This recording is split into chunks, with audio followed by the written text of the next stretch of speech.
Wow, what a joke. What a huge joke. But yeah, let's talk about it. Let's talk about it. I think you need to be concerned. Everyone needs to be concerned right now. And this is not just something that ends in America. Even if you are non-US citizens, this is something you need to be concerned about. Because first things first, everything that happens in America affects the whole world. Everything that happens in America affects the whole world. Why? Well, because the Americans made it so. The Americans themselves made it so, right? So, you cannot say, "Oh, I live under a rock in Brazil. This is not my concern." Bro, if y'all have not learned, March 2020 should have told you that everything that happens in America affects the whole world. So even this nonsense, you need to be connected to know, okay, what it means for the rest of us, right?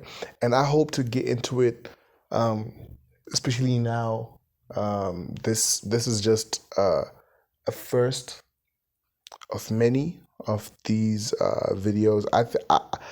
I'm now a little bit invested after this, watching this debate. I'm really invested in what is going on, and I hope to share it with you guys. I hope to use this platform to share it with you guys. So if you've not subscribed, make sure you subscribe. Make sure you like. It actually helps us. But let's talk about it. Let's talk about it. First and foremost, I don't understand this joke. This was terrible journalism from David Muir and Lindsay Davis. Like, guys, what are you doing? Could you not have made it any less obvious that you were on Kamala's side? I mean, like, what type of journalism is this? And to be honest, I thought Trump did terribly, right? Firstly, he was outnumbered. And you could tell from the arguments that Kamala was making, even though most of them were nonsense, that you could tell that, okay, this was scripted and rehearsed and rehearsed and rehearsed. You could tell it was rehearsed, everything that she was doing. But on top of that, my own concern was, why is ABC making it obvious that, look, we are very much against Trump? Because there was no pushback, literally zero pushback from them. I have a part that I want to show you guys where she was saying a lot of nonsense, and you would assume the journalists would question some of the things that she was saying, but they were really out to get Trump. Trump was like the one who was getting the hard questions. I want to talk about one part which I felt like, yeah, I want to hear what you guys think. Listen to this before I get into what I want to say. Check this out. I really didn't. Look, we don't have to discuss it because she'd never be able to get it, just like she couldn't get student loans. They couldn't get student loans. They didn't even come close to getting student loans. They taunted young people and a lot of other people that had loans. They can never get this approved. So it doesn't matter what she says about going to Congress. Well, wonderful. Let's go to Congress. Do it. But the fact is that for years they wanted to get it out of Congress and out of the federal government, and we did something that everybody said couldn't be done. And now you have a vote of the people on abortion. Vice President Harris, I want to give you your time to respond, but I do want to ask, would you support any restrictions on a woman's right to an abortion? I absolutely support reinstating the protections of Roe v. Wade. And as you rightly mentioned, nowhere in America is a woman carrying a pregnancy to term and asking for an abortion. That is not happening. It's insulting to the women of America. And understand what has been happening under Donald Trump's abortion bans. Couples who pray and dream of having a family are being denied IVF treatments. what is happening in our country. Working people, working women who are working 1 or 2 jobs, who can barely afford childcare as it is, have to travel to another state to get on a plane sitting next to strangers to go and get the health care she needs. Barely can afford to do it, and what you are putting her through is unconscionable. And the people of America have not, the majority of Americans believe in a woman's right to make decisions about her own body, and that is why. Okay, wait.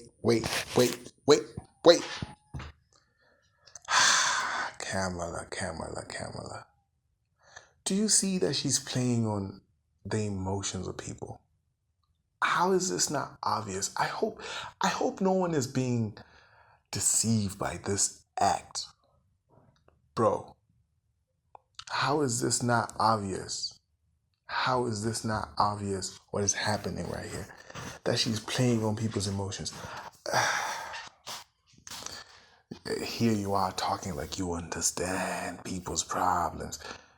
You were in office. He kept asking them, look, they were in office for 3.5 years. She was the vice president of the same system. What did she do with all these great ideas? Which one did she actually implement?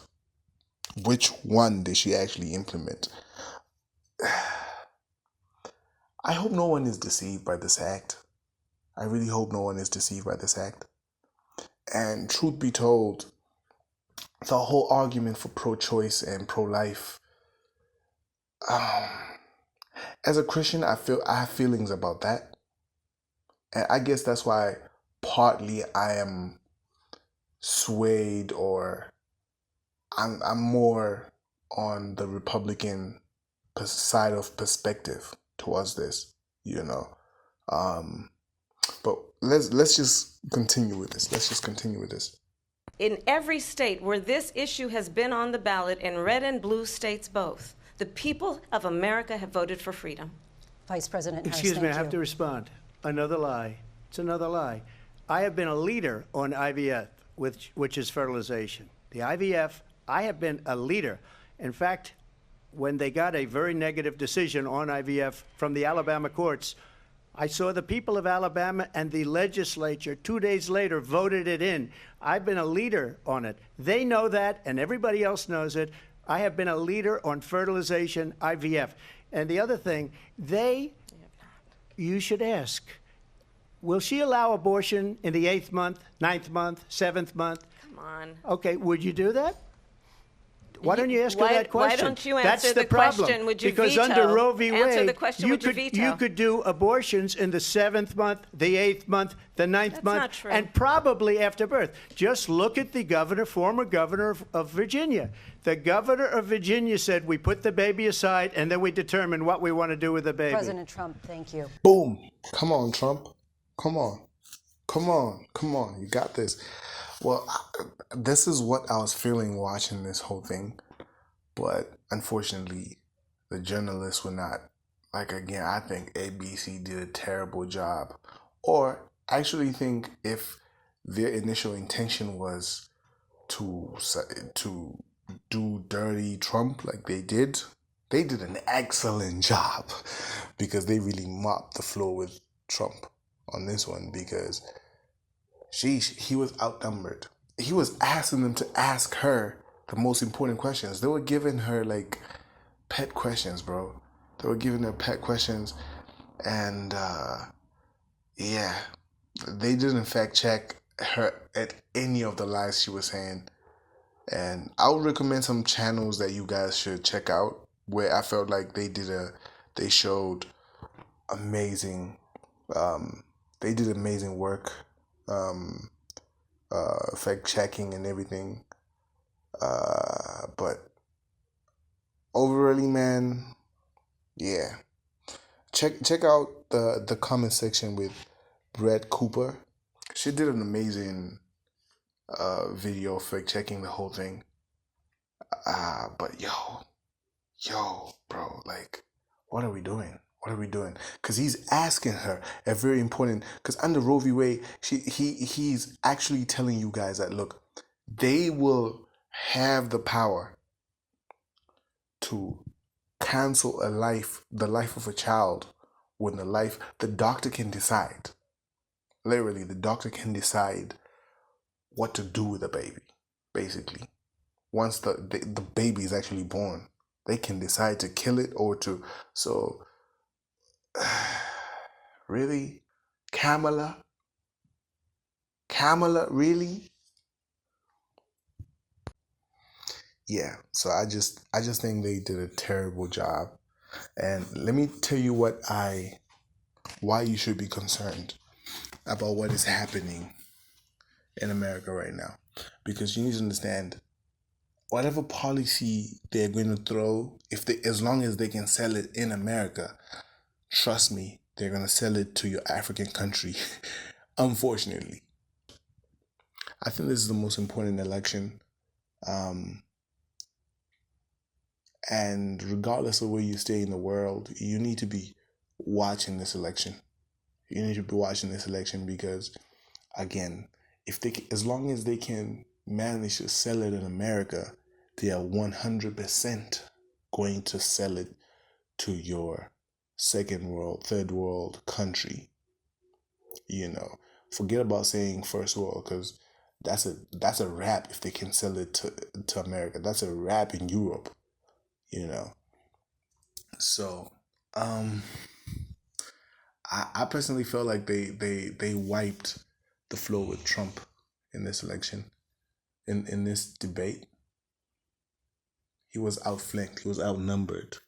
You know, I'm not happy with the journalism that these guys did, but at the same time, like, one thing that you have to be aware of is, now also looking at it, I'm now just realizing, like, look, they intended it to be that way. They were not pushing back. Trump, it's a shame that Trump was the one who was pushing back what the journalists were supposed to do. He was the one asking them to do a fact check of what she was saying, which was not his job. It was not his job at all. So, overall, do I think the votes were swayed in any way? I don't think so. I do not think so at all. I think if you're a Harris fan, after this, yeah, I don't think the journalist ABC did a good job showing how much of a fraud and what she was saying, how wrong, because most of the things that she was saying were lies, right? And so, because the journalist didn't push back or give didn't fact check what she was saying, if you're a Kamala Harris fan, like, you still be a Democrat after this. Like, I don't think it swayed anyone. At the same time, like, if you are for Trump, you will still be rooting for Trump because you saw how dirty they did him. So, did this really have an impact? Not really, not to the point of swaying votes. I don't think so.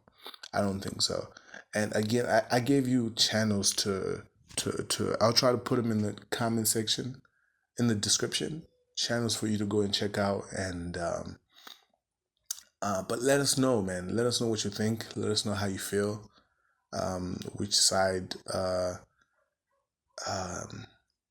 which side are you on? And again, this is the election that I feel like y'all should be very invested in.